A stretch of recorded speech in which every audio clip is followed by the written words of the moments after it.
स्वागत है दोस्तों आप सबका। आज की इस वीडियो में हम चर्चा करेंगे कक्षा 11 के राजनीति विज्ञान की पुस्तक है राजनीतिक सिद्धांत। उसका जो पहला अध्याय है राजनीतिक सिद्धांत एक परिचय, उस अध्याय के बारे में।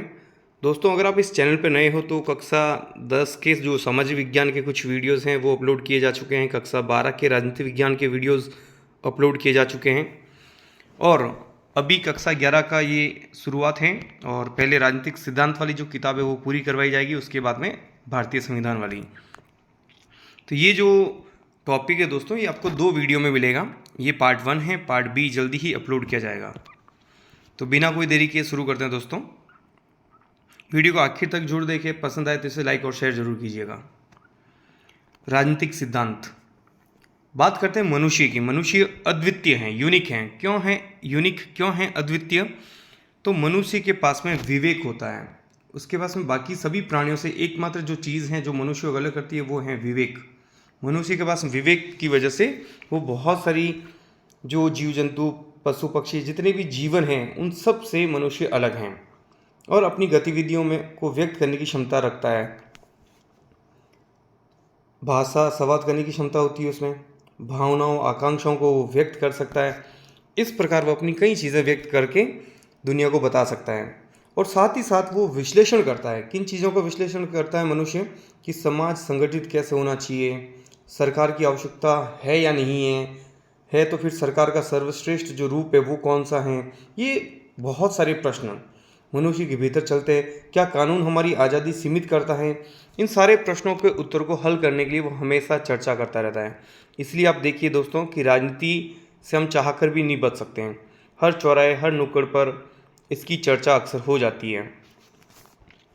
तो बात करते हैं राजनीतिक सिद्धांत। राजनीतिक सिद्धांत जो हैं इन सभी प्रश्नों को हल करने का प्रयास करता है। साथ ही साथ वह स्वतंत्रता, समानता, न्याय, जो मूल्य और अवधारणा है इनकी चर्चा करता है।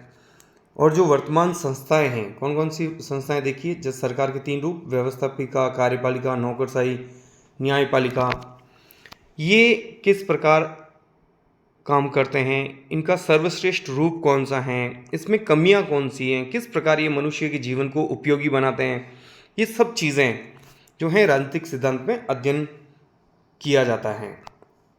और इन संस्थाओं को अधिक लोकतांत्रिक बनाने हेतु निरंतर प्रयास रहते हैं। कौन प्रयास रहते हैं निरंतर? राजनीतिक सिद्धांत है। राजनीतिक सिद्धांत इन सब मूल्यों को, अवधारणाओं को, इन संस्थाओं का अध्ययन करता है, इनकी कमियों को ढूंढता है, इनकी अच्छाइयों को ढूंढता है और कमियों को दूर करके एक सर्वश्रेष्ठ शासन प्रणाली और एक अच्छा जीवन देने का प्रयास करता है। इसके साथ ही राजनीतिक सिद्धांत तर्कसंगत ढंग से सोचने की कला का विकास करता है। वो हमारे जो सोचने का तरीका है वो बेहतर बनाता है। राजनीतिक घटनाक्रम का सत्य और तथ्यों के आधार पर विश्लेषण करता है। जो राजनीतिक घटनाक्रम होता है, जो घटनाएं घटती है उनमें सत्यता कितनी है वो देखते हैं, फैक्ट कितने हैं, कैसे हैं, क्या काम करते हैं, उन सब चीज़ों का विश्लेषण राजनीतिक सिद्धांत में किया जाता है। अब अगला यहाँ पे देखिए दोस्तों कि 2 चीज़ें राजनीतिक सिद्धांत है। तो पहले हमें समझना पड़ेगा कि राजनीति क्या है। तो राजनीति के 2 पहलू है दोस्तों। राजनीति को समझना है तो एक इसका नकारात्मक पहलू है, एक इसका सकारात्मक है। सामान्यतः हम जिसकी बात करते हैं, या मैं पहले नकारात्मक की ही बात करूंगा, तो हर कोई इंसान राजनीति को कहीं ना कहीं नकारात्मक परिप्रेक्ष्य में देखने की कोशिश करता है। उनका जो दृष्टिकोण होता है वो नेगेटिव होता है। तो नेगेटिव जो थॉट होती है उसमें क्या आता है, राजनीति को हम क्या सोचते हैं कि राजनीति जो है वो अपने स्वार्थ को साधने का रास्ता है। यानी अपने जो हित हैं, अपने जो स्वार्थ हैं उनको पूरा करने का एक मात्र रास्ता है बस राजनीति।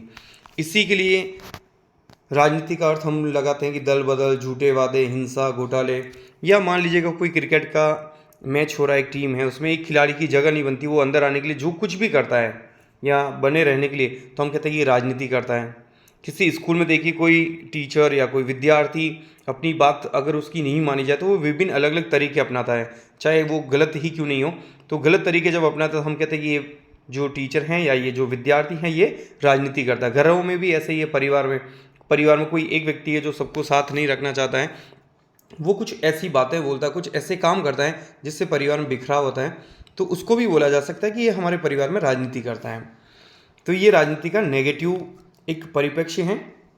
यह दुर्भाग्य है कि राजनीति का संबंध किसी भी तरीके से निजी स्वार्थ साधने के धंधे से जुड़ गया। अब यहाँ पे लेखक कह रहा है कि ये तो हमारा दुर्भाग्य है, जबकि ऐसा है नहीं। राजनीति का संबंध इन चीज़ों से कतई नहीं है, लेकिन फिर भी कहीं ना कहीं नेगेटिव वे में इसको लिया जाता है, तो ये जुड़ गया है। तो लेखक कह रहा है ऐसा है नहीं, लेकिन ये हमारा दुर्भाग्य है कि ऐसा लोग समझते हैं। राजनीति किसी समाज का महत्वपूर्ण और अविभाज्य अंग है। देखिए, किसका हिस्सा है राजनीति? समाज का। क्या है? एक तो महत्वपूर्ण है और अविभाज्य, जिसको हम चाहकर भी अलग नहीं कर सकते। समाज है तो समाज में राजनीति की बात भी होगी, और अगर हम राजनीति की बात नहीं करना चाहते हैं तो ऐसा कोई समाज बना ही नहीं है। इसलिए समाज और राजनीति क्या है? अविभाज्य हैं। जैसे कि महात्मा गांधी ने एक बार कहा था राजनीति के बारे में, क्या कहा देखिए, राजनीति ने हमें सांप की कुंडली की तरह जकड़ रखा है, इससे जूझने की सिवाय अन्य कोई रास्ता नहीं है।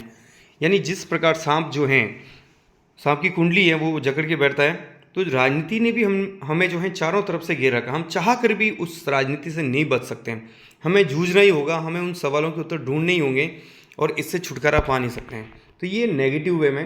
तो दोस्तों, ये जो कोटेशन है वो एग्जाम में आ सकता है। राजनीति ने हमें सांप की कुंडली की तरह जकड़ रखा है, इससे जूझने के सिवाय अन्य कोई रास्ता नहीं है। यह कथन किसका है? तो ये महात्मा गांधी का कथन है। और किसके बारे में है? राजनीति के बारे में है। किसके बारे में है? राजनीति। और राजनीति में भी आप देखोगे तो ये कहीं ना कहीं नेगेटिव वे में थॉट दिया जा रहा है। फिर है राजनीति का सकारात्मक पहलू, कि सकारात्मक दृष्टि से देखें तो राजनीति क्या है फिर। तो राजनीति जो है वो सरकार का गठन कैसे होता है। सरकार की जो 3 अंग है दोस्तों, व्यवस्थापिका, कार्यपालिका और न्यायपालिका। उसके अलावा सरकार की शक्तियाँ, उनके कार्य क्या होने चाहिए, सरकार की नीतियाँ जैसे विदेश नीति, आर्थिक नीति, शिक्षा नीति, इन सब की चर्चा जो है वो राजनीति में होती है। यहाँ पे देखिए, एक अकुशल और भ्रष्ट सरकार लोगों का जीवन संकट में डाल सकती है। अगर सरकार अच्छी नहीं है, अकुशल है ना, और भ्रष्ट हैं, तो वो सभी जो लोग हैं समाज के और देश के, उन लोगों का, उन नागरिकों का जीवन संकट में डाल सकती है, प्रॉब्लम में डाल सकते हैं। और अगर सरकार वहाँ पे सत्तारूढ़ सरकार जो है, सत्तारूढ़ सरकार मतलब जो सत्ता में है अभी, वो जाति और सांप्रदायिक संघर्ष को बढ़ावा देने वाली हो, तो क्या होगा समाज में हिंसा फैलेगी, तनाव फैलेगा, और उससे आम नागरिकों का जीवन यानी हम लोगों का जीवन अस्त व्यस्त हो जाएगा। और अगर सत्तारूढ़ सरकार, जो सत्ता में है सरकार, वो अगर साक्षरता की बात करें, रोजगार की बात करें, कानून और व्यवस्था की बात करें, भ्रष्टाचार निवारण की बात करें, तो समाज में क्या होगा? शांति स्थापित होगी, विकास होगा, और उन सब की वजह से हमारा जीवन बेहतर बन पाएगा। तो ये देखिए दोस्तों कि सरकार के ऊपर काफ़ी कुछ निर्भर करता है कि जो सरकार शासन करने वाली है वो क्या करती है। अगर वो जातीय और सांप्रदायिक हिंसा या उन चीज़ों को नेगेटिव वे में बढ़ाती है, तो समाज में बिल्कुल नेगेटिव इफेक्ट देखने को मिलेगा आपको। इसीलिए राजनीति जो है वो सत्ता, शासन, निर्णय, भागीदारी और सार्वजनिक जीवन की चर्चा करती है। तो यहाँ पे हम इन सबको समराइज करते हैं, इन सबको शॉर्ट में बात करते हैं कि राजनीति क्या है। राजनीति वह प्रक्रिया है दोस्तों, किसी भी डेफिनेशन को याद करना है या कभी भी आप पढ़ाई करते हैं तो कुछ कीवर्ड्स तैयार कीजिए। कीवर्ड्स का मतलब ये होता है कुछ शब्द ऐसे होते हैं जिनको याद कर लेने से डेफिनेशन बन जाती है, या एक लंबे चौड़े प्रश्न का उत्तर आप आराम से दे सकते हो। तो यहाँ पे क्या देखिए, राजनीति, तो राजनीति एक प्रक्रिया है जिसके माध्यम से समाज अपने सामूहिक निर्णय लेता है। तो राजनीति एक प्रक्रिया जिसमें समाज सामूहिक निर्णय लेता है कि सत्ता का प्रयोग करता है और संसाधनों का वितरण करता है। यानी राजनीति के माध्यम से सत्ता का प्रयोग कौन करेगा, कितने प्रकार से वो कर सकता है, किस लेवल तक वो सत्ता का प्रयोग कर सकता है, ठीक है ना, और संसाधनों का वितरण किस प्रकार होगा, ये जो सारे प्रश्नों का उत्तर है वो हमें राजनीति में मिलता है। तो राजनीति यह तय करती है कि ये सब चीज़ें कौन करेगा और किस प्रकार से करेगा। तो राजनीति एक प्रक्रिया, ठीक है, जो समाज में निर्णय लेना, सत्ता का प्रयोग और संसाधनों के वितरण की बात करता है। अब हम बात करते हैं राजनीतिक सिद्धांत फिर से। तो यह वह ज्ञान है जो हमें यह समझने में मदद करता है कि राज्य, सरकार, सत्ता, न्याय, स्वतंत्रता, समानता, अधिकार जैसे विचारों का अर्थ क्या है और समाज में क्यों आवश्यक है। जाहिर सी बात है दोस्तों, जो इसकी विषय वस्तु है राजनीतिक सिद्धांत की, उन सब विषय वस्तु को यहाँ से डिटेल से दिया गया है कि उनकी बात, उनका क्या अर्थ है और वो समाज के लिए क्यों जरूरी है। तो यहाँ पे देखिए, जो राजनीतिक मूल्य हैं, राजनीतिक अवधारणाएं हैं, उनका अर्थ क्या है और समाज के लिए कैसे उपयोगी है, तो वो सभी राजनीतिक सिद्धांत में आते हैं। तो राजनीतिक सिद्धांत राजनीति से जुड़े विचारों, सिद्धांतों, मूल्यों और अवधारणाओं का अध्ययन किया जाता है। तो ये आप याद रख लीजिएगा, राजनीति सिद्धांत में क्या होता है, राजनीति से जुड़े विचारों, सिद्धांतों, मूल्यों और अवधारणाओं का अध्ययन होता है। अब अगला प्रश्न है, अगला जो यहाँ पे लेखक एक प्रश्न खड़ा कर रहा है हमारे सामने कि राजनीतिक सिद्धांत में हम क्या पढ़ते हैं, आखिर है क्या राजनीतिक सिद्धांत। जैसे हम बात तो कर ली कि राजनीतिक सिद्धांत ही है, लेकिन राजनीतिक सिद्धांत में हम किन चीज़ों का अध्ययन करेंगे। तो देखिए, हमारे आसपास बहुत सारी कई बार आंदोलन होते हैं, हम अपने आसपास विकास भी देखते हैं, हर पल, हर घड़ी, हर दिन, हर वर्ष नित्य नए विकास के आयाम स्थापित होते हैं, बदलाव होता रहता समाज में और परिवर्तन दिखेगा। तो जाहिर सी बात है, ये परिवर्तन हमारे आसपास होता है। साथ ही साथ हम बात करें कि दो शासन व्यवस्थाएं, लोकतंत्र और राजतंत्र, उनमें से बेहतर कौन है, लोकतंत्र अच्छा है या राजतंत्र अच्छा है। आधुनिक काल में सबसे पहले रूसो ने सिद्ध किया कि स्वतंत्रता मानव मात्र का मौलिक अधिकार है। अगर आधुनिक काल की बात करें तो सबसे पहले रूसो ने ये कहा था कि स्वतंत्रता है ना। तो जैसे इन्होंने स्वतंत्रता को बताया, कोई और व्यक्ति फिर समानता को बताएगा, जैसे कार्ल मार्क्स है। कोई व्यक्ति बोलेगा नहीं, स्वतंत्रता समानता जरूरी नहीं है, हमें तो जो है अधिकारों की बात करनी चाहिए। तो जितने भी विचार आएंगे उन सब का अध्ययन कौन करेगा, उन सब का तुलनात्मक अध्ययन कौन करेगा, तो उनके लिए हमें जरूरत पड़ेगी राजनीतिक सिद्धांत की। कार्ल मार्क्स ने, ये भी अपने आप में एक प्रश्न है दोस्तों, अच्छा प्रश्न बनता है, आधुनिक काल में सबसे पहले यह किसने कहा कि स्वतंत्रता मानव मात्र का मौलिक अधिकार है। तो बाद में कार्ल मार्क्स ने कहा समानता उतनी ही निर्णायक होती है जितनी की स्वतंत्रता। कार्ल मार्क्स ने कहा स्वतंत्रता जरूरी है, नो डाउट, कोई दिक्कत नहीं है, लेकिन जितनी स्वतंत्रता जरूरी है दोस्तों, उतनी ही समानता भी जरूरी है। इसके साथ ही महात्मा गांधी ने एक पुस्तक लिखी, हिंद स्वराज। इंपॉर्टेंट है, ये किताब पूछी जा सकती है एग्जाम में। हिंद स्वराज, सन 1909 में ये पुस्तक लिखी थी महात्मा गांधी ने। पुस्तक के लेखक है महात्मा गांधी। इन्होंने इसमें क्या किया है, इसमें इन्होंने स्वराज अर्थात स्वतंत्रता का विश्लेषण किया है कि स्वतंत्रता क्या है, कितनी प्रकार की स्वतंत्रता होती है, हमें किस हद तक स्वतंत्रता हासिल है, क्या हमें स्वतंत्रता हासिल है कि नहीं है, ठीक है ना। इन सब चीज़ों का उत्तर ढूंढने का प्रयास इन्होंने किया है। तो पुस्तक के लेखक जो हैं वो पूछा जा सकता है परीक्षा में, हिंद स्वराज पुस्तक के लेखक कौन है। तो राजनीतिक सिद्धांत उन विचारों, उन नीतियों का व्यवस्थित अध्ययन करता है जिससे हमारे सामाजिक जीवन, सरकार और संविधान ने आकार ग्रहण किया है। यानी कुल मिला के समाज और राज्य जिससे स्थापित होता है, वो लगातार मेंटेन होता है। उन विचारों को, उन नीतियों को जो समाज और राज्य को चलाते हैं, उनका व्यवस्थित अध्ययन करता है। तो सीधी सी बात है, किन का अध्ययन करता है, विचारों का और नीतियों का। जिससे क्या होता है, सामाजिक जीवन यानी समाज का जीवन, सरकार और संविधान यानी इससे आप ले सकते हो राज्य, यानी राज्य और समाज, इनको जो मेंटेन करता है, उनको जो भी इफेक्ट करता है, हम सब उन सब का अध्ययन इसमें होगा। तो थोड़ा डिटेल से देख लेते हैं। राजनीतिक सिद्धांत में राजनीतिक अवधारणाओं का अध्ययन होता है। राजनीतिक अवधारणाएं कौन कौन सी है, न्याय, समानता, नागरिकता, स्वतंत्रता, अधिकार और कर्तव्य। यानी न्याय क्या है, न्याय कैसे स्थापित किया जाना चाहिए, समानता कितनी जरूरी है, समानता स्थापित करने के लिए क्या स्वतंत्रता की अनदेखी की जा सकती है ना, स्वतंत्रता जरूरी है कि समानता जरूरी। इन सारे प्रश्नों का उत्तर जो है वो राजनीतिक विज्ञान में, राजनीतिक सिद्धांत में विभिन्न कसौटियों पर कसे जाते हैं और फिर उनके निष्कर्ष निकल जाते हैं कि कौन सी चीज़ बेहतर है और समाज में क्या होना चाहिए। हमेशा ध्यान रखना दोस्तों, राजनीतिक सिद्धांत जो है वो क्या है पर बल नहीं देता है, क्या होना चाहिए पर बल देता है। इसके अलावा अधिकार, कर्तव्य और नागरिकता, ठीक है। और विभिन्न प्रकार की राजनीतिक संस्थाओं का अध्ययन इसमें किया जाता है, जैसे राज्य।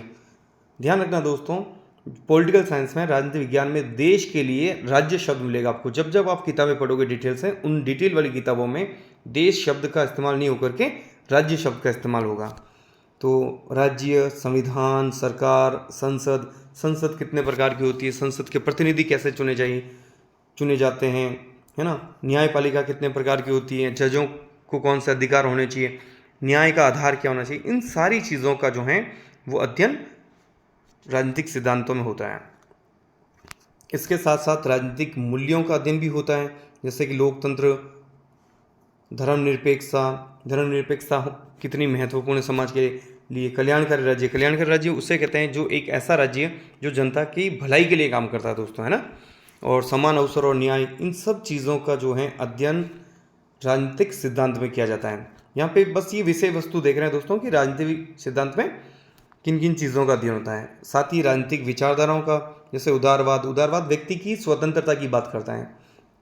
नारीवाद, ऐसी विचारधारा जो महिला और पुरुषों के समान अधिकार की बात करती हो, वो विचारधारा नारीवाद कहलाती है। समाजवाद, यानी जो जितने भी संसाधन हैं उन पर नियंत्रण समाज के हो। साम्यवाद, कार्ल मार्क्स की विचारधारा है जिसमें पूंजीवाद को खत्म करके समाज को एक ऐसे लेवल पे लेके जाना जहाँ कोई अमीर कोई गरीब नहीं हो। साम्य मतलब बैलेंस हो, बिल्कुल सभी समान हो, समानता पर जोर दिया गया है। राष्ट्रवाद, पूंजीवाद, इन विचारधाराओं का अध्ययन भी राजनीतिक सिद्धांत में किया जाता है। फिर जो है राजनीतिक स्थिति का अध्ययन जो है वो भी होता है। समाज कैसा होना चाहिए, राज्य और सरकार की भूमिका कैसी होनी चाहिए। मैंने कहा ना दोस्तों कि आदर्श स्थिति का अध्ययन होता है कि क्या होना चाहिए, कैसे व्यक्तियों को कितने अधिकार प्राप्त होने चाहिए, नागरिकों की भूमिका क्या होनी चाहिए, सरकार को क्या करना चाहिए। इन सारे प्रश्नों का अध्ययन जो है वो राजनीतिक सिद्धांत होता है। नागरिकों के अधिकारों और कर्तव्यों में संतुलन कैसे होना चाहिए, इन सारे प्रश्नों का उत्तर हमेशा ढूंढने का प्रयास राजनीतिक सिद्धांत करता है। फिर हैं राजनीतिक सिद्धांत के कार्य। अब दोस्तों ये थोड़ा इंपॉर्टेंट है, यहाँ पे आप देखिए तो राजनीतिक सिद्धांत किसे कहते हैं। एक बार इतना सा आपको पता होना चाहिए, राजनीतिक सिद्धांत एक प्रक्रिया है या एक ऐसे सिद्धांतों के द्वारा कार्य करता है जिसमें समाज के विभिन्न प्रश्नों का उत्तर ढूंढने का प्रयास करता है। वो समाज में और राज्य में कौन कौन सी चीज़ें महत्वपूर्ण हैं, उनको हल कैसे करें, उन समस्याओं को हल कैसे करें और उनको अच्छी दिशा कैसे दें, इन सारी चीज़ों को वो ढूंढने का प्रयास करता है। तो राजनीतिक अवधारणाओं को स्पष्ट करना, तो राजनीतिक सिद्धांत का काम क्या है, जो राजनीतिक जितनी भी अवधारणाएं हैं दोस्तों, उदारवाद, समानता, स्वतंत्रता, है ना, जितने भी प्रश्न हैं उनको स्पष्ट करना, उनका अध्ययन करना और उनको स्पष्ट करना। राजनीतिक संस्थाओं का अध्ययन करना, राजनीतिक संस्थाएं मतलब वही सरकार, और सरकार के जो 3 अंग है, व्यवस्थापिका, कार्यपालिका, न्यायपालिका, नौकरशाही को किस लेवल तक अधिकार दिए जाने चाहिए, ये सब बातें राजनीतिक सिद्धांत में अध्ययन किए जाते हैं। राजनीतिक विचारधाराओं का अध्ययन विभिन्न प्रकार की स्वतंत्रता, समानता, इनमें से सर्वश्रेष्ठ कैसे हैं। जैसे एक प्रश्न उठता है कि स्वतंत्रता जरूरी है, समानता, तो इनका डिटेल से जो डिस्कशन है वो आपको राजनीतिक सिद्धांत में मिलेगा और आपको हर पहलू से परिचित करवाया जाएगा। तो ये राजनीतिक सिद्धांत का कार्य है कि वो तुलनात्मक अध्ययन करते हैं और हर प्रश्न का उत्तर देने की कोशिश करते हैं। साथ ही राजनीतिक मूल्यों की रक्षा करना, जैसे स्वतंत्रता है, समानता है, न्याय है। तो न्याय में जैसे आज सब सरकार यही कहती है कि हम न्यायपूर्ण कार्य करें, लेकिन क्या वाकई में न्यायपूर्ण कार्य हो रहा है। समाज की जो अंतिम पंक्ति में जो व्यक्ति खड़ा है उसको सारे अधिकार, जीवन जीने के लिए जो जरूरी चीज़ें वो मिल रही है, तो उन मूल्यों की रक्षा करने का काम भी उनका, अगर ऐसा नहीं हो रहा तो उसके लिए उपाय देना, ये सारे काम राजनीतिक सिद्धांत करता है। क्या होना चाहिए का मार्गदर्शन करता है, हमेशा सरकार को बेहतर चीज़ें देता है कि इस प्रकार से चीज़ें होनी चाहिए। फिर है आलोचना और सुधार। ये राजनीतिक सिद्धांत विभिन्न चीज़ों की आलोचना भी करता है और आलोचना स्वीकार भी करता है। जैसे कोई भी सरकार है तो सरकार को अधिकार देने चाहिए, लेकिन सरकार उन अधिकारों का दुरुपयोग करेगी तो राजनीतिक सिद्धांत उनकी आलोचना करता है और आलोचना करके उसमें उपाय सुझाता है कि कैसे हम इसमें सुधार कर सकते हैं। और नागरिकों को शिक्षित करना, जागरूक करने का कार्य भी राजनीतिक सिद्धांत करते हैं। ये राजनीतिक सिद्धांत का ही नतीजा है दोस्तों कि आज आम नागरिक समाज, राज्य, देश में होने वाली घटनाओं पर चर्चा करते हैं और सरकार के कार्यों की समालोचना करते हैं और उनका मूल्यांकन करते हैं कि सरकार को क्या करना चाहिए, कैसी सरकार होनी चाहिए। और जब मतदान होता है तो विभिन्न मुद्दों पर जो बात होती है, ये राजनीतिक सिद्धांत के अध्ययन का ही परिणाम है। अब देखिए, जैसे जैसे दुनिया बदल रही है, हम आज़ादी और आज़ादी पर संभावित खतरों में नए नए आयाम खोज रहे हैं। आज दुनिया हर पल बदल रही है दोस्तों। अब वो दुनिया नहीं है कि आदिम काल में मनुष्य सिर्फ और सिर्फ जैसे कि राजा शासन कर रहा है, कानून बना रहा है, अपना जो टैक्स वसूल कर रहा है, अब वो उस दौर में नहीं है। हम हर पल दुनिया बदल रही है, क्योंकि जब से इंटरनेट आया, टेक्नोलॉजी आई है, इतने नए नए तरीके खोजे जा रहे हैं, हर रोज़ नए आविष्कार हो रहे हैं। हम उस दुनिया में जी रहे हैं जहाँ हर एक नए दिन नए आयाम स्थापित कर रहे हैं। तो यहाँ पे बहुत मुश्किल हो रहा है। तो उदाहरण के तौर पे देखिए, थोड़ा सा बढ़ती तकनीक के कारण दुनिया भर में कार्यकर्ता एक मंच पर आ रहे हैं। दुनिया भर के कार्यकर्ता कौन कौन से, जैसे मान लो अधिकारों की बात करें या पर्यावरण आंदोलन को एक ले लें, तो एक ऐसे सोशल मीडिया एक ऐसे प्लेटफॉर्म है कि पूरी दुनिया के जो कार्यकर्ता, जो पर्यावरण प्रेमी है, वो एक मंच पे आ जाता है और विभिन्न अलग अलग देशों की सरकार से वो डिमांड करते हैं कि इस प्रकार के कानून बनने चाहिए, ये बदलाव आने चाहिए। तो ये अच्छी बात है, ठीक है। लेकिन साथ ही साथ और क्या हो रहा है, साथ ही अपराधियों का भी एक नेटवर्क हो रहा है, यानी पॉजिटिव काम करने वालों को फ़ायदा नहीं मिल रहा, नेगेटिव जो काम करते हैं उनको भी तो ये फ़ायदा मिल रहा है ना तकनीक का। तो ऐसे में क्या करना चाहिए, तो अपने यहाँ पे एक शब्द इस्तेमाल होता है दोस्तों, नेटिजन। ये एग्जाम में भी आया हुआ है। नेटिजन से क्या तात्पर्य है, तो सीधा सा है दोस्तों, इंटरनेट का इस्तेमाल करने वालों को अंग्रेज़ी में नेटिजन कहा जाता है। ये हर 1-2 साल में ये सवाल आपके हाफिल या ईयरली एग्जाम में आ जाता है। इसको इंटरनेट जन भी कह सकते हैं, यानी इंटरनेट का उपयोग करने वाले लोगों को नेटिजन कहा जाता है। अब ये नेटिजन पता है क्या चाहते हैं, नेटिजन चाहते हैं कि उन पर सरकारी नियंत्रण नहीं हो, यानी वो जो भी सोशल मीडिया ऐप यूज़ करते हैं, जैसे कि आप यूट्यूब, फेसबुक, इंस्टाग्राम, जितने भी जो नए नए ऐप हैं सोशल मीडिया के, जितने भी ऐप हैं, तो अगर आप वो ऐप यूज़ करें तो आप चाहेंगे कि आपके ऐप में कोई ताक झाक नहीं करे, सरकार कोई कंट्रोल नहीं करें, है ना, हमें पूरी प्राइवेसी मिले, गोपनीयता बनाए रखने चाहते हैं वो लोग। तो इंटरनेट को इसीलिए ये देखिए, ये दोस्तों आप वापस यहाँ आइए, अगर ऐसा हो कि सरकार कंट्रोल नहीं करें तो पॉजिटिव चीज़ तो हो रही है, लेकिन नेगेटिव चीज़ होगी वो फिर कैसे पकड़ में आएगी। इसीलिए ये सारे प्रश्नों का उत्तर, इन सब प्रश्नों का हल ढूंढने का प्रयास राजनीतिक सिद्धांत करता है। और अगला एक प्रश्न है कि इंटरनेट का इस्तेमाल करने वालों को कितनी स्वतंत्रता दी जाए। आज आप देख सकते हैं दोस्तों कि सोशल मीडिया पर जाइए, अगर कोई व्यक्ति पोस्ट करके जाता है तो कोई भी व्यक्ति घर में बैठकर किसी को आसानी से ट्रोल कर सकता है, किसी के बारे में कुछ भी अभद्र भाषा जो है, अभद्र भाषा का इस्तेमाल करके वो एक ऐसे आरोप लगा सकते हैं, किसी के बारे में कुछ भी अपनी राय रख सकता है। बहुत आसान हो जाता है किसी के बारे में गलत कमेंट करना। तो ये यहाँ पे एक सवाल उठता है कि आखिर इंटरनेट जो इस्तेमाल करता है उनको कितनी स्वतंत्रता दी जानी चाहिए। ये बहस छिड़ चुकी है दोस्तों, और फ्यूचर में आपको इन चीज़ों के बारे में काफ़ी कुछ चीज़ें पढ़ने को मिलेगी। और देखते हैं, तो कुछ और प्रश्न जैसे कि किसी के ईमेल को पढ़ना, जैसे सरकार जो है किसी के ईमेल को पढ़ सकती कि नहीं पढ़ सकती, जो मैसेज फॉरवर्डेड किए जाते हैं विभिन्न उपभोक्ताओं के द्वारा, तो उनके बीच के जो चैट हैं वो पढ़ सकती है गवर्नमेंट या नहीं पढ़ सकती। इंटरनेट पर नियंत्रण और नियमन पर किसका और कितना हो, यानी इंटरनेट पर कंट्रोल कौन कर सकता है, क्योंकि आज अब एक देश कंट्रोल नहीं कर सकती है, तो अगर कोई कंट्रोल कर सकता है तो कितना कंट्रोल हो, ये भी बहस छिड़ी हुई। ये सारे जो प्रश्नों के हल हैं, ये सिर्फ अब इंटरनेट की बात नहीं है। अब आप कहोगे कि सर ये क्या बात हुई, हम तो राजनीतिक सिद्धांत पढ़ रहे थे, कहाँ से ये बीच में इंटरनेट आ गया। क्योंकि ये सब चीज़ें देश को, सरकारों को, उनकी विचारधाराओं को, उनके कार्यों को, अधिकारों को, समानता को, स्वतंत्रता को, न्याय को, हर चीज़ को प्रभावित कर रहे हैं। इसीलिए हमें इन प्रश्नों का उत्तर ढूंढना होगा, और राजनीतिक सिद्धांत में इन प्रश्नों के संभावित उत्तरों को ढूंढने की अपार संभावना है। अतः ये हमारे लिए बेहद प्रासंगिक है। प्रासंगिक का मतलब है उपयोगी है दोस्तों, ठीक है ना। तो इसीलिए ये हमारे लिए उपयोगी है, और राजनीतिक सिद्धांत ये सारे प्रश्नों को उत्तर ढूंढने की कोशिश भी करेगा, और फ्यूचर में आपको इसके बारे में नए नए कानून और जो भी चीज़ें हैं वो देखने को मिलेगी। ये दोस्तों इसका पार्ट 1 है। पार्ट बी में हम राजनीतिक सिद्धांत की बची हुई चीज़ें और किस प्रकार सुकरात और सेफलस के बीच में जो वार्तालाप होती है, क्या होता है न्याय, उन सब के बारे में बात करेंगे। तो पार्ट 2 जरूर देखिएगा। ये दोनों ही वीडियो देखने के बाद आपका जो अध्याय 1 है वो बिल्कुल क्लियर हो जाएगा दोस्तों।